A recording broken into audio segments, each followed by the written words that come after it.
When it comes to presenting both the graphs and the process, we really recommend using our CMA template. It was built to help people walk the path that you walked when it came to actually finding the right competitively positioned value, and really help it turn into a team game where by the end of it, they can tell you the price. Now, use the CMA template, walk that path, and as you do, what we're going to do is first ask a question for each graph to really introduce the idea. In this case, we might say, as you know, not every house that goes in the market sells. Would you like to know the odds of your house selling? And their answer really will always be yes. And then we're going to explain how the graph is made. So ask a question, explain how the graph is made, and then tell the takeaways. So this graph here was made by putting the sold properties in blue, the houses that are currently under contract in the last 12 months in orange, and the houses of the last year that did not sell in red. As you can see, what that means for you is you have a 96% odds of selling. That is crazy good. That means that people really want to move to your neighborhood, and there's a high desire to kind of be moving where you live currently. That being said, you can see even in this almost extreme like seller's market, a house did not sell because they did not sell correctly. But it still is very good odds of selling, and that means your house will probably sell when put on the market. The next question you might ask them, I would recommend asking them, is, okay, so if your house does sell, would you like to know how long it would take? This next graph really addresses that question. Now this graph is made by plotting the homes that sold as blue dots based on days to close and their price here on the side. This red line represents the average days before close. So what does this say that the average days before close are? Yeah, 45 days. Now what that means for you is it takes about 45 days from the house to list to close. So really, the day we list this house, we're probably going to start getting showings and we get an offer very fast. So if we were to go on the market, are you ready to move today? This is a good question to really help time this and really help understand this. You can also see after about 60 days, almost no homes sell. There's about 3 out here that sell, but the majority of these are shorter than 60 days. So we really want to make sure we're under contract fast, and if we're not, we're going to take aggressive action to make sure we hit that. Otherwise, we'll be one of those homes that don't sell. So, that being said, when is the best time to sell your house? Well, this graph here shows the homes that sold based on the month, and each one of these columns represents the number of homes sold. You can see this blue area here is the most active. So what that means for you is the most active time when the house actually closed was February through June for this neighborhood.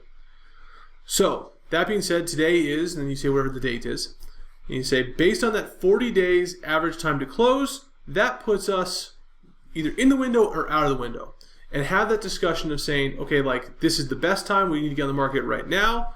Or you can see that 40-day to close on an average, that could have been more during this busy time, and maybe a couple of these ones on the, October, maybe not December, November, maybe December or August. Maybe those ones were the longer closes because it was not as active at the time.